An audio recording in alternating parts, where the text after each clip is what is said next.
మిత్రులందరికీ కూడా నమస్కారాలు తెలియజేస్తూ, నా పేరు మోర్లాంక శ్రీనివాసరావు. నేను న్యాయవాదిగా ప్రాక్టీస్ చేస్తున్నాను.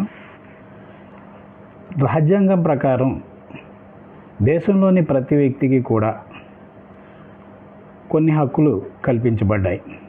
అదేవిధంగా ప్రతి వ్యక్తి తన బాధ్యతని కూడా గుర్తించి మెలగడానికి ప్రాథమిక విధుల్ని కూడా రాజ్యాంగం నిర్దేశించడం జరిగింది. ఈ మధ్యకాలంలో చూస్తే ఈ రాజ్యాంగ హక్కుల్లో ఎక్కువగా వాక్ స్వాతంత్రం అనేటువంటి హక్కు ఏదైతే ఉందో దాన్ని ప్రజలు దుర్వినియోగం చేయడం జరుగుతూ ఉంది.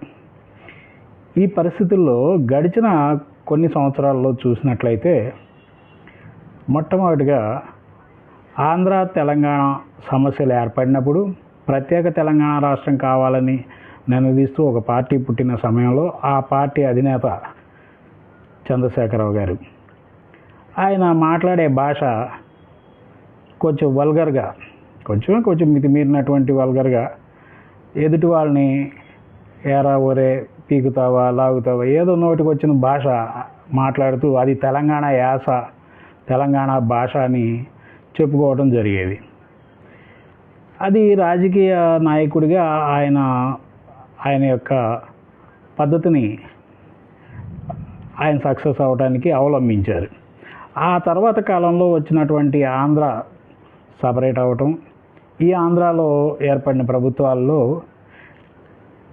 కొంతమంది అసెంబ్లీకి ఎన్నుకోబడినటువంటి ఎమ్మెల్యేలు, శాసనసభ్యులు వాళ్ళు ఏం మాట్లాడుతున్నారో తెలియనటువంటి విధంగా ఒళ్ళు మర్చిపోయి వాక్ స్వాతంత్రాన్ని దుర్వినియోగం చేయటం, నోటికొచ్చిన విధంగా అసభ్యకరంగా సభ్య సమాజం తలదించుకునేలాగా మాట్లాడుకోవటం, ఇలాంటి వాళ్ళన మనం అసెంబ్లీలకి పార్లమెంట్లకి పంపించింది, మనం ఎన్నుకున్నది అని ప్రజలు చేత్కరించుకునేటువంటి స్థితిలో కొంతమంది వాళ్ళ భావజాలాన్ని తెలియజేస్తూ నేటి కాలంలో వాళ్ళు జైళ్ళల్లో మగ్గటం, మరికొంతమంది ఊర్లో వదిలిపెట్టి పారిపోవటం కేసులకు భయపడి, కొంతమంది జైళ్ళకి వెళ్ళి బెయిల్ మీద బయటకు వచ్చి తిరుగుతుండటం చూస్తున్నాం మనం.